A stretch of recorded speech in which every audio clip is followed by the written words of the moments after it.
प्रदीप यानी कि प्रकाश करने वाला। आज जिस शख्स से आपको रूबरू करवाने जा रहे हैं, उन्होंने अपना पूरा जीवन सनातन धर्म के प्रचार और समाज को समर्पित किया है। दक्षिणी राजस्थान की सबसे बड़े शिक्षण संस्थान के निदेशक डॉक्टर प्रदीप कुमावत ने अपने नाम के अनुरूप ही खुद को ढाला और आज आलोक संस्थान को ऊंचे मुकाम तक पहुंचाया। उदयपुर में हिंदू नववर्ष को विशाल रूप देने का श्रेय भी श्री कुमावत के पिता स्वर्गीय श्री श्यामलाल जी कुमावत को जाता है। संघ पृष्ठभूमि से रहे डॉक्टर प्रदीप कुमावत जब अपने मुखारविंद से राम कथा का वाचन करते हैं तो दूर दराज से आए राम भक्त भी झूमने लगते हैं। लोगों को चिंता में भी मुस्कुराते रहने की कला सिखाने में माहिर लाफ्टर गुरु डॉक्टर प्रदीप कुमावत के नाम कई रिकॉर्ड दर्ज हैं। सक्रिय राजनीति से दूर लेकिन सामाजिक सेवा में सबसे आगे रहने वाले डॉक्टर प्रदीप कुमावत ने इस बूते पर भाजपा से उदयपुर शहर की दावेदारी पेश की है।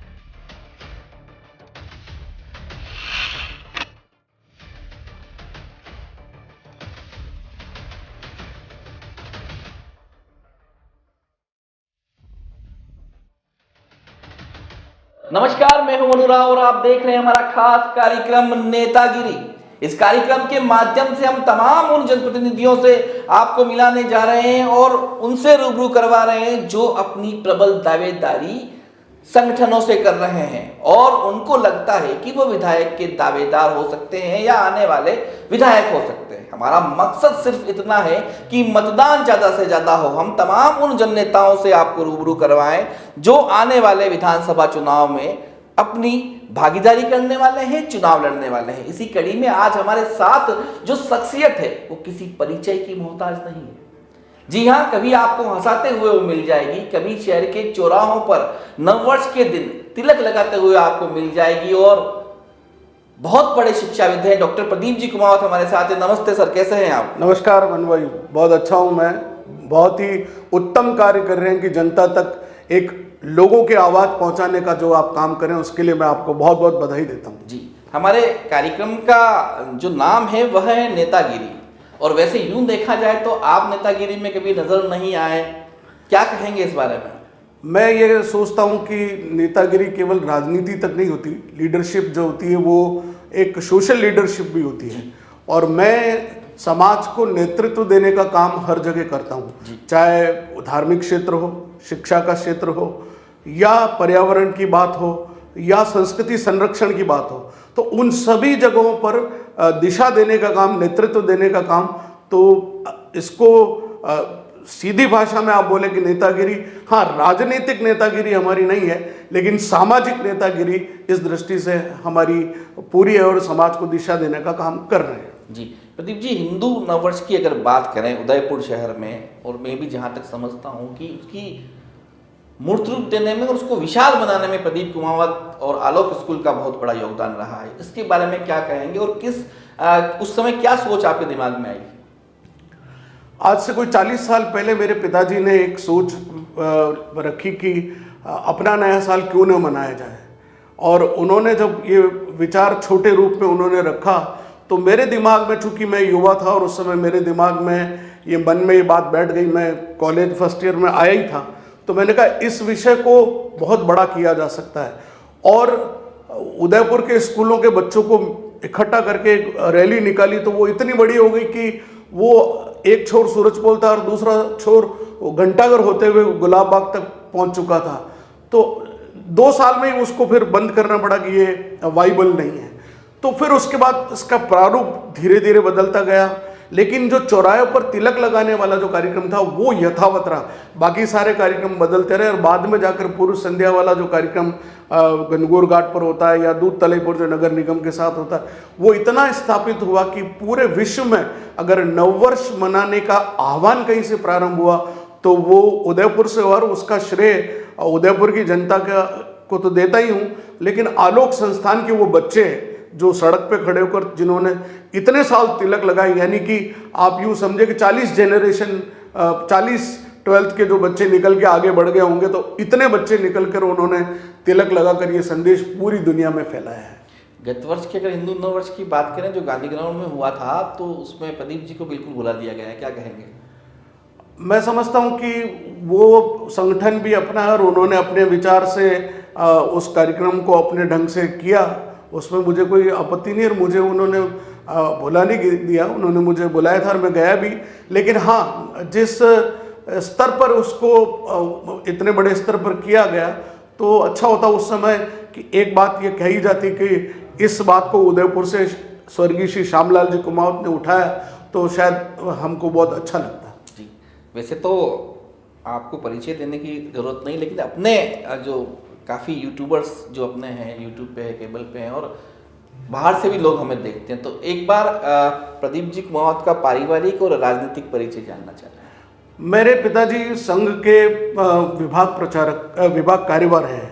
विभाग कार्यवाह का मतलब ये हुआ कि पूरा उदयपुर, डूंगरपुर, बांसवाड़ा, भीलवाड़ा और राजसमंद तो जिला भी नहीं था उस समय, ये आज जिसको संघ के हिसाब से प्रांत कहते हैं, उसके पूरे वो विभाग कार्यवाह थे। और मोटरसाइकिल पर हाफ पैंट पहन के ही उन्होंने पूरी संघ की स्थापना के समय से ही वो लगे रहे। और यही कारण था कि वे संघ के विभाग कार्यवाह होने के नाते उन्होंने कई स्वयंसेवक बनाए। विद्यानिकेतन की स्थापना भी उनके कार्यकाल में हुई और उसके पहले प्रधानाध्यापक भी वही रहे।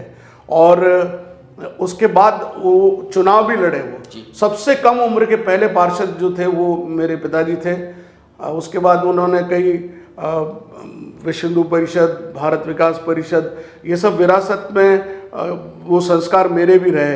तो मैं भी भारतीय जनता पार्टी के युवा मोर्चा का कार्यकर्ता रहा, विद्यार्थी परिषद का मैं संगठन में रहा, वहाँ कॉलेज प्रमुख भी रहा, सहमंत्री भी रहा। उसके बाद प्रांतीय स्तर पर भी गया। युवा मोर्चा में भी मैं ओम बिरला जी के साथ प्रांतीय स्तर पर मैंने बेरोजगार प्रकोष्ठ के संयोजक के नाते भी काम किया। उदयपुर में भारतीय जनता पार्टी की उस समय युवा मोर्चा में अध्यक्ष युधिष्ठिर जी थे। तब उस समय हम युवा मोर्चा से जुड़कर हम 5-7 लोग ही थे। वो सभी लोग हम बड़े उत्साहित होकर वो काम करते थे। और उस समय कार्यालय जो हुआ करता था वो बाबू बाजार में हुआ करता था, कई लोगों को तो ये पता भी नहीं होगा।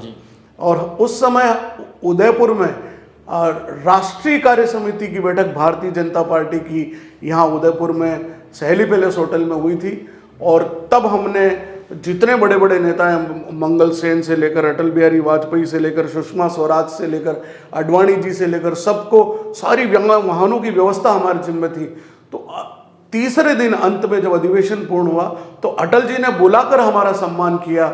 उसमें मैं था, दलपत सुराणा जी थे, युधिष्ठिर जी थे, अनिल कुमावत जो हमारे एक वो थे, मेरे ब्रदर हैं, एक राजेंद्र नाहर जो वो भी हमारे रिश्तों में हैं। तो ऐसे सभी लोगों का उन्होंने बुलाकर सम्मान किया। तो इसलिए हम राजनीति में काफ़ी पहले से सक्रिय थे।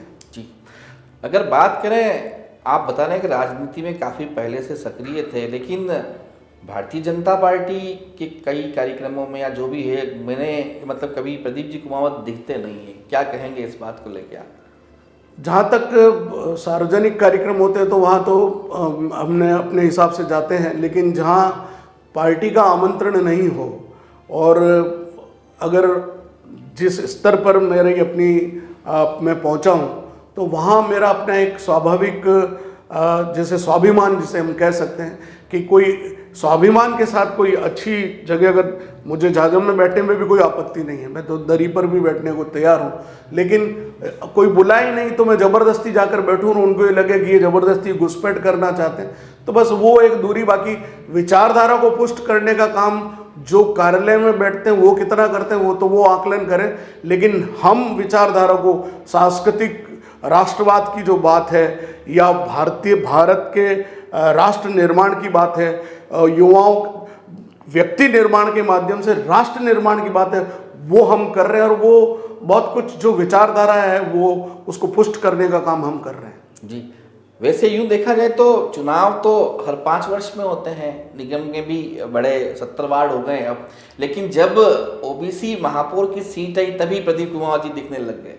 प्रचार ऐसा होने लग गया कि प्रदीप कुमार जी सोशल मीडिया देखो, ये देखो, वो देखो, और फिर भाजपा का एक सिंबल भी आपके साथ जुड़ने लग गया था उस दौरान प्रचार में, क्या कहेंगे उसको? और अभी वापस चुनाव आए तो फिर वापस आप देखिए। नहीं, ऐसा नहीं है। मैं समाज से जुड़ा हुआ हूँ, मैं समाज से बिल्कुल टूटा हुआ नहीं हूँ।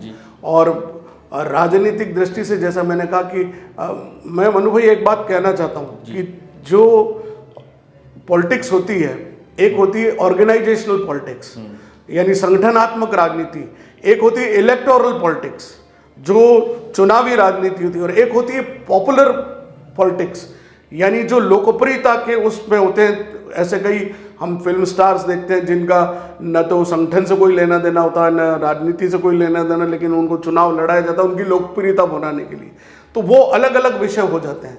लेकिन ओबीसी की जहाँ तक बात है कि उस समय मुझे लगा कि उदयपुर का जो मेरा अपना विज़न है, और मैं अगर राजनीति में नहीं होता तो मुझे मोदी सरकार वहाँ रेलवे एनर्जी मैनेजमेंट में इंडिपेंडेंट डायरेक्टर नहीं बनाती जो राष्ट्रपति अपॉइंट करता है।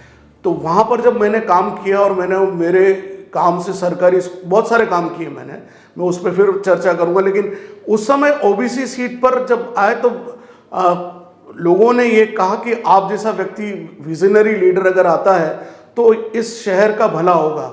और खुद गोविंद सिंह जी टांक ने भी चला कर कहा कि प्रदीप को बनाओ तो ये बहुत अच्छा काम कर सकेगा। लेकिन मेरे साथ ये जो आपने बोली, लोगों ने कहा कि अरे साहब वो तो पार्टी में कहाँ एक्टिव हैं, वो तो कभी आते नहीं हैं। तो जो टांक साहब मेरे जिया जी हैं, लेकिन वो तो पार्टी के प्राथमिक सदस्य भी नहीं, मैं तो प्राथमिक सदस्य हमेशा रहा हूँ।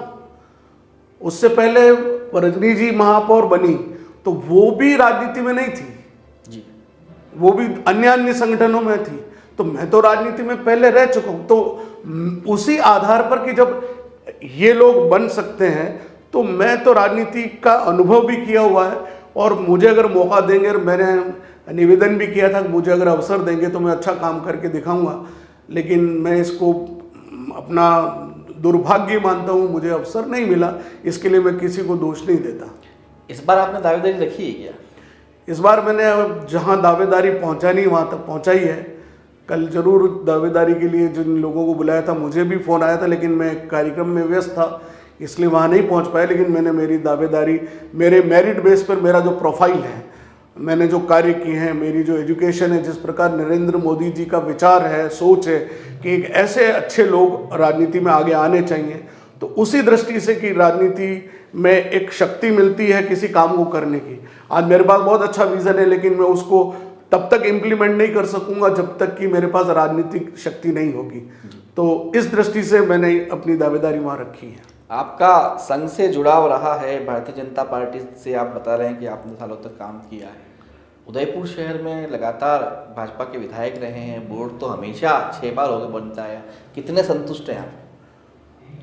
मैं समझता हूँ कि बहुत कुछ काम जो है वो नगर निगम ने किया है, बहुत कुछ काम हमारे विधायक जो मेवाड़ के यशस्वी नेता है गुलाब चंद जी कटारिया ने भी किया है।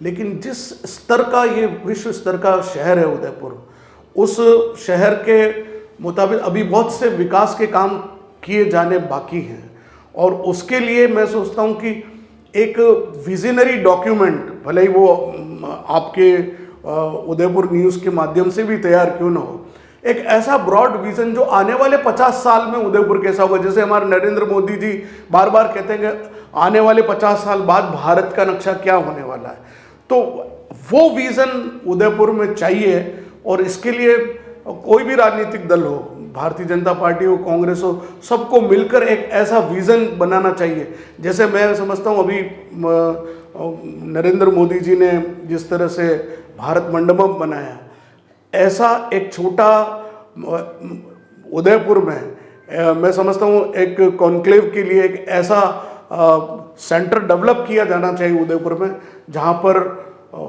हजारों की तादाद में लोग उस कॉन्फ्रेंसेस में उसमें आ सकें। ऐसी जगह अगर डेवलप होती तो उदयपुर, एक उदाहरण के रूप में मैंने एक बात कही, ऐसी बहुत सी बातें हैं। नहीं, आपके विजन की बात तो आगे करेंगे, मैं कह रहा हूँ कि कितना संतुष्ट है इन्होंने जो काम कराया, उससे संतुष्ट हैं क्या आप?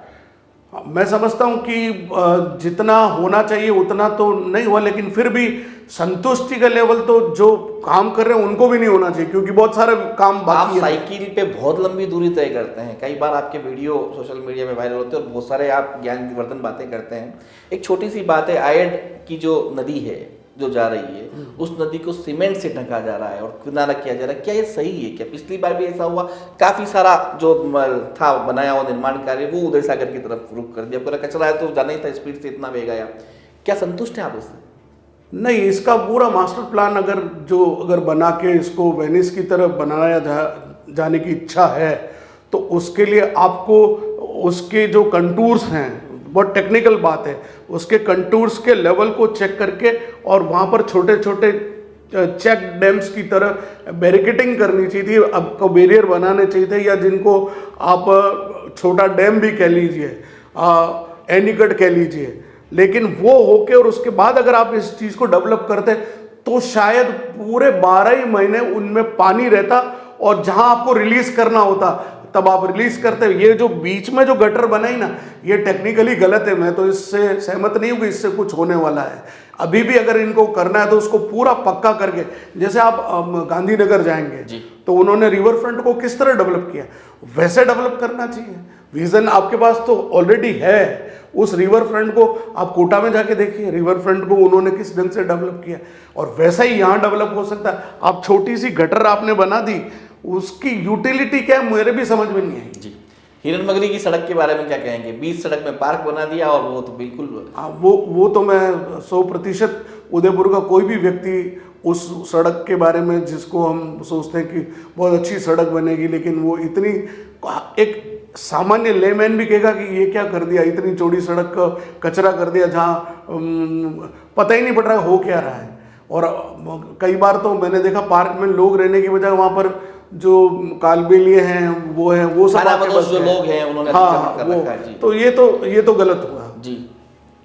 अगर बात करें, जैसे आप अभी हाल ही बता रहे थे कि 90 के बाद में आप मतलब भारतीय जनसंघ से जुड़े रहे हैं, भाजपा की विचारधारा से रहे हैं, लेकिन दूर इसलिए हो गए क्योंकि कोई गुट विशेष है जो आपको आगे आना नहीं दे रहा जरा, क्या कहेंगे इस बारे में? मैं वैसे तो हमारा एक सिद्धांत है, सर्वाइवल इज द फिटेस्ट, लेकिन मैं उस बात पे नहीं जाता। लेकिन हाँ, हो सकता है मेरी भी अपनी कमी रही कि हम स्वयं दूर रहे, मैदान में चलकर खेलने की बजाय हम मैदान से दूर से ही बोलते रहे। तो लेकिन ये है कि हाँ, लड़ाई स्वाभिमान की जरूर रही।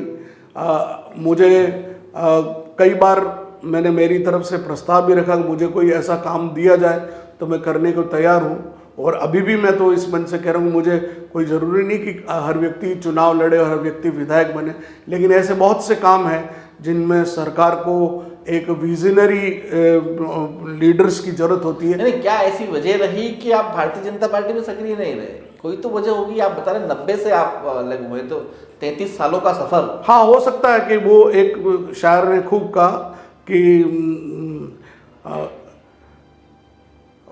हर एक से अपनी तबीयत भी नहीं मिलती। हाँ, वो वाली बात है कि कई बार हम चाहते हैं लेकिन कई लोग हमको नहीं चाहते हैं, और कुछ को हम नहीं चाहते, ये भी हो सकता है। तो लोगों ने कभी शायद हमारी उस प्रतिभा को समझा नहीं, और हमने कभी उनसे मांगा भी नहीं। वो लोग कौन है? दोनों बात हो सकती है। नहीं, अब उन पे चर्चा करने से तो कोई मतलब नहीं, लेकिन रहे हैं ऐसे कुछ लोग जो जिनको शायद हम इस दृष्टि से पसंद नहीं कि क्या पता ये शायद आगे आ जाएं, इनके पास बहुत कुछ विज़न है, इनके पास टैलेंट है, इनके पास नॉलेज है, तो ये आगे आ जाएंगे तो फिर हमारा क्या होगा। तो ये भी एक सोच हो सकती, मेरा व्यक्तिगत मानना, मुझे किसी ने कहा नहीं, लेकिन मैं ऐसा मानता हूँ। प्रदीप कुमावत जी बहुत अच्छा विजन रखते हैं, शहर में बहुत अच्छी समाज सेवा के रूप में, आप समाज सेवी के रूप में आपको जाना जाता है। ओबीसी की सीट आती है तो आपका हक है आपको उसको लेने का, लेकिन नहीं मिलता, फिर क्या स्थिति रहती है ऐसे में? मन में ये राजनीति का एक दूसरा डार्क पहलू है। मैं समझता हूँ कि जो बात आज राजनीति में जयशंकर जी को विदेश मंत्री बनाया जाता है, जिनका कोई पॉलिटिकल बैकग्राउंड नहीं है, जो बीजेपी के कभी मेंबर नहीं रहे, वो कभी पॉपुलर लीडर भी नहीं रहे, लेकिन वो एक बहुत अच्छे ब्यूरोक्रेट रहे। उनके नॉलेज को मोदी जी ने समझा, उनको राजनीति में लाया और उनको राज्यसभा से मेंबर बना के आज उन्होंने उनको विदेश मंत्री बनाया। तो मैं ये सोचता हूँ कि राजनीति में जो लोग लोकल स्तर पर भी काम करें उनको भी ऐसा एक ब्रॉड विजन रखना पड़ेगा कि जो लोग अच्छे उनको जोड़िए ना। ऐसे कई लीडर्स हैं जिन्होंने कई बार मुझे कहा कि आपको आगे आना चाहिए, लेकिन आगे आने के लिए मैं इस कमरे में आना चाहता हूँ, ये दरवाज़ा खुले तो सही मेरे लिए। कभी अगर दरवाज़ा ही नहीं खुले तो मैं इस कमरे में कितनी सुंदरता है, इसका कितना टेम्परेचर है, कितनी अच्छी पेंटिंग बनी हुई है, कितनी अच्छी लाइट्स लगी हुई, मैं कैसे देख पाऊँगा। वही वाली बात है। पार्टी आपको टिकट क्यों दे? पार्टी टिकट इसलिए देख, मेरा अपना एक जनाधार है। मैंने इतने साल उदयपुर में निस्वार्थ भाव से उदयपुर के लिए, उदयपुर का कोई भी ऐसा इशू हो, अभी गत दिनों मैंने उदयपुर के ये जो फ्लाईओवर वाला इशू है ये मैंने रेस किया। मैं अखबारों से व्यक्तिगत मिला और उसके बाद वो एक वापस टॉक ऑफ द टाउन बनी। ऐसे कई इशू समय समय पर मैं उठाता रहता हूँ। अभी मैंने 10 दिन पहले ही दूध तलाई के इधर की जो भराव डालने वाली जो बात है उसको भी मैंने उठाया, उसको अखबारों में भी दिया, मैं महापौर जी को भी मैंने बोला। तो ऐसे कई इश्यूज, पब्लिक इश्यूज भी मैं उठाता रहता हूँ, जनता के बीच में हमेशा रहता हूँ। मेरी प्रेजेंस, सोशल प्रेजेंस किसी भी काम में, चाहे वो आध्यात्मिक कार्यक्रम हो, चाहे वो धार्मिक कार्यक्रम हो, चाहे पर्यावरण का कार्यक्रम हो या शिक्षा का कार्यक्रम हो, मैं स्वयं एक लाफ्टर गुरु, लोगों की हैप्पीनेस के लिए, गुड हेल्थ के लिए, और हैप्पीनेस इंडेक्स की बात होती है आजकल, तो उसके लिए जो मैं काम कर रहा हूँ। तो मैं उदयपुर में यत्र तत्र सर्वत्र सवेरे से निकलता हूँ और रात 10:30 बजे तक उदयपुर में मूवमेंट करता हूँ। तो मेरा इस शहर से सरोकार है, इस शहर से मेरा प्रेम है, और जनता भी मुझे उस दृष्टि से चाहती, जितनी मैं बात में सुनता हूँ। इसलिए जनता का सोचना है कि अगर आप जैसे विधायक होंगे तो शायद उदयपुर में एक नया विजन विकसित हो सकेगा। इस दृष्टि से मैं अपना दावा करता हूँ। जी, एक गुलाब जी के जाने के बाद में इस तरह से कह रहे हैं कि मेवाड़ जो है भाई साहब विहीन हो गया है, भाई साहब की जो सक्रिय राजनीति में नहीं रहे, लेकिन अब जो उदयपुर शहर में बाहरी लोगों की नज़र है, बाहर से लोगों के प्रचार प्रसार करना शुरू कर दिया, स्थानीय होने के नाते आप क्या कहना चाहेंगे? मैं तो यही कहूँगा कि जो स्थानीय जिन लोगों ने, जिनका उदयपुर की माटी से जुड़ाव है, जो उदयपुर से जुड़े हुए हैं, उदयपुर की गलियों को जानते हैं। मैं तो सवेरे आज भी निकलता हूँ तो कई बार शहर की गलियों में इसलिए जाता हूँ कि मुझे पुरानी यादें ताज़ा हो जाए, और कई लोगों से मिलना भी होता है। तो जो शहर के इस मर्म को समझता है, मेवाड़ी नहीं आती आपको और आप इस शहर के प्रतिनिधि बनना चाहें, तो मैं समझता हूँ ये तो हमारे लिए दुर्भाग्य होगा। इस इतने विश्व प्रसिद्ध शहर के लिए किसी को भी बनाएं, विधायक बनाएं, सर कोई भी कांग्रेस दे या बीजेपी दे, टिकट ऐसे व्यक्ति को देना चाहिए जिसका इस उदयपुर की माटी से ही पैदा हुआ हो, इसी माटी से जुड़ाव हो और इसी माटी में पला बढ़ा हो। मान लो भारतीय जनता पार्टी आपको मौका नहीं देती है, अभी चुनाव है, बहुत सारी बड़ी बड़ी पार्टियां और उतरेगी, कुछ भी हो सकता है, और अगर किसी ने आपको टिकट दिया तो क्या रहेगा आपका? मैं तो जिस संगठन से जुड़ा हुआ हूँ और वहाँ पर मेरा पूरा परिवार ही समर्पित रहा, इसलिए विचारधारा को बदलने की तो कोई बात, सवाल ही पैदा नहीं होती। आप पार्टी वालों ने भी मुझे अप्रोच की थी कि भाई आप हमारी तरफ से चुनाव लड़ लें, लेकिन मैं तो जो जिस निष्ठा के साथ पूरा जीवन जिस संगठन में समर्पित किया उसके प्रति ही समर्पित रहेंगे। टिकट दे न दे कोई फर्क नहीं पड़ता, लेकिन अपने मूल्य नहीं बदलेंगे और अपने जिसके लिए हम समर्पित रहे और उस विचारधारा को अब कभी नहीं बदल सकते। जी, प्रदीप कुमावत नहीं तो कौन? मैं समझता हूँ उदयपुर में जिन लोगों ने संगठन की बहुत सेवाएं की हैं, बहुत सारे नाम हो सकते हैं उनमें, और ऐसे सारे नाम बाजार में अखबारों के माध्यम से चल भी रहे हैं, वे व्यक्तिगत स्तर पर भी अपने दावेदारी कर रहे हैं, लेकिन उसमें जो लोग जिन्होंने काम किया है उनमें वो सभी लोग सम्मिलित हैं, चाहे युधिष्ठिर जी हैं, पारस जी हैं, रविंद्र जी हैं, दिनेश जी भट्ट है या रजनी जी डांगी हैं। ये सभी वो लोग हैं जिन्होंने उदयपुर में अपना काम किया और लोगों के बीच इनकी पकड़ भी है, इनकी अपनी छवि भी है। तो इनमें से भी अगर किसी को मिलता है तो कोई अच्छी बात है। ये लोग अच्छा काम कर सकते हैं और लोगों की समस्याओं के और उदयपुर के विकास में योगदान दे सकते हैं। जी प्रदीप जी, अपना पर्यटकों का शहर है, अपना दुनिया के खूबसूरत शहरों में शुमार आता है, लेकिन यहाँ पर पर्यटकों का ठहराव और बहुत सारी दिक्कतें ऐसी है कि यहाँ से लोग एक ही दिन में चला जाना चाहते हैं, क्योंकि अभी स्मार्ट सिटी का काम काफ़ी समय तक अवरुद्ध रहा, उस वजह से अंदरूनी शहरों में काफ़ी परेशानी हुई अंदरूनी शहर में, और नाइट के लिए यहाँ पे कुछ नहीं, 11 बजे बाद बिल्कुल ही सब बंद हो जाता है। हम बड़ी सिटियों में जाते हैं, हमारे पास गुजराती निरोध सुबह 4 बजे तक खुला रहता है, तो ये आपका क्या विज़न रहेगा? मैं तो बार बार एक बात को कह रहा हूँ कि जब तक उदयपुर में बड़े इस तरह के भारत मंडपम जैसे कॉम्प्लेक्सेस डेवलप नहीं किए जाएंगे, उदयपुर में बड़ी बड़ी होटलें बन गई है, उनमें जैसा आपने कहा ठहराव नहीं होता, कम से कम आदमी को लगे कि मैं 4 दिन रहने के बाद भी मेरा देखना पूरा नहीं हुआ। हमारे पास इतने स्पॉट्स हैं, लेकिन कोई शहर के बाहर जाके उसको डेवलप ही नहीं करना चाहता। जैसे मैं एक बात कहता हूँ, मैं एक साइकिलिंग वाला हूँ, तो साइकिलिंग के लिए यहाँ पर ट्रैकिंग पूरा एक दिन एक ट्रैकिंग इको ट्रैकिंग के लिए डेवलप किया जा सकता है। वहाँ टूरिस्ट डेस्टिनेशन के लिए वहाँ पर बहुत अच्छे कैफेटेरियाज बनाए जा सकते हैं और उनको फैसिलिटीज़ प्रोवाइड की जा सकती है, सेफ्टी दी जा सकती है, और उनको एक ऐसी जगह ले जाकर और जहाँ नेचर के बीच में ले जाकर उनका रिट्रीट कैंप लगाया जा सकता है। ऐसे बहुत सारे विज़न मेरे पास हैं। मैंने पूरा एक विज़न डॉक्यूमेंट दिया था कि उदयपुर में टूरिज्म को कैसे बढ़ावा मिल सके। आज दुनिया भर के छोटी छोटी जगहों पर रोप वे जाके देखते हैं, कुछ नहीं मिलता। यहाँ इतने टॉप्स हैं, उन सब में आपको पॉल्यूशन होता है, तो आप जैसे अभी रोप वे बन रहे, कुछ लोगों ने विरोध भी किया, लेकिन वो रोप वे बनेगी तो टूरिस्ट फ्लो बनेगा, वहाँ वो 4 घंटे बिताएगा, वहाँ आपकी इकोनॉमी भी स्ट्रेंथन होगी।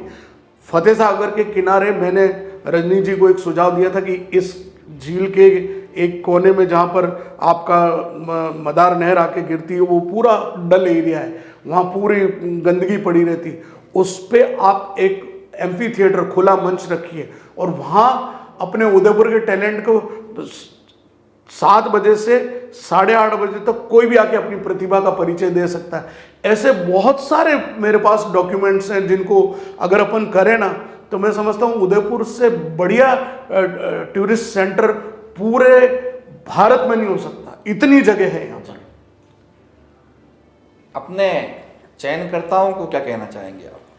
मैं तो ये कहूँगा कि मेरी जो प्रोफाइल है मेरिट बेस पे, यदि वो अगर मुझे आकलन करें तो मैं वो विज़न भी रखता हूँ, मैं वो नॉलेज भी रखता हूँ, शहर से जुड़ा हुआ हूँ, मैं शहर के लिए कोई नया नाम नहीं हूँ, शहर के लोगों के बीच में भी हूँ, युवाओं के बीच में भी हूँ, क्योंकि मेरे कई सारे स्टूडेंट पढ़कर निकलते हैं, कई सारे कॉलेज के यूनिवर्सिटी प्रेसिडेंट हमारे निकले हैं यहाँ से। तो मैं समझता हूँ कि मुझे अगर अवसर देंगे तो मैं भारतीय जनता पार्टी के उस विज़न को ही स्ट्रेंथन करूँगा और इस शहर के डेवलपमेंट में बहुत बड़ा योगदान दे सकूँगा। जी, आप लाफ्टर गुरु हैं जी, हम चाहते हैं दर्शकों को जाते जाते हंसाते जाएं हम। जीवन में जो एक सबसे बड़ी दवा है वो हास्य है, और यदि आप हंसते रहेंगे, एक कहावत है कि रोते हुए व्यक्ति को तो आंख में आंसू भी जो है वो पनाह नहीं देते, आंखें भी पनाह नहीं देती, तो हंसते रहेंगे तो लोग आपसे जुड़ते रहेंगे। तो हमेशा मुस्कुराते रहिए, हंसते रहिए और ठहाके लगाते रहिए। जैसे आपने कुछ नहीं तो अपनी ग्लास, पानी की ग्लास है या दूध की ग्लास है, उठाइए, उसको जब ठंडा कर रहे हैं तो हम तनाव में उसको ठंडा कर रहे हैं, तो आप उसको यूं उठाइए, ये और अब ठंडी हो जाए तो पीजिए। तो इस तरह आप हो हा हो हा, वेरी गुड। ये हर गम को ऐसे ही आप वेरी गुड करके मिटाते रहिए। कई बार शिकायतें करते बच्चों को भी मैं सिखाता हूँ, ग्लास टूट गया तो वहां से हो जाते हैं, तो अब आप ऐसे मत बोलिए मम्मी को, ग्लास टूट गया, फूट गया, रोइए मत, आप बोलिए मम्मी तो ये जो एक मस्ती है, ये जो एक मुस्कान है, वो अंदर से आपको ऊर्जा देती है। और जब आप ईश्वर में एक बहुत सुंदर वेद में वाक्य लिखा है, प्रसन्न चित्त परमात्म दर्शनम, जो व्यक्ति प्रसन्न होता है उसी को ही परमात्मा के दर्शन होते हैं। बस इतना ही मुझे सबसे कहना है। बहुत बहुत धन्यवाद जी। तो ये थे प्रदीप कुमावत जी, जिन्होंने एक मूल मंत्र दिया है तनाव मुक्त रहने का कि हंसते रहिए। टिकट एक को ही मिलेगा, बाकी सब मायूस नहीं हुए, प्रदीप जी की तरह हंसते रहे, अगली बार फिर मौका मिलेगा। हमारा मकसद सिर्फ इतना है कि मतदान प्रतिशत बढ़े। हम तमाम दर्शकों से यही अपील करते हैं कि हम उन तमाम जनप्रतिनिधियों से आपको मिलाएंगे। हम सिर्फ ये चाहते हैं कि आप अपने मताधिकार का प्रयोग जरूर करें। नमस्कार।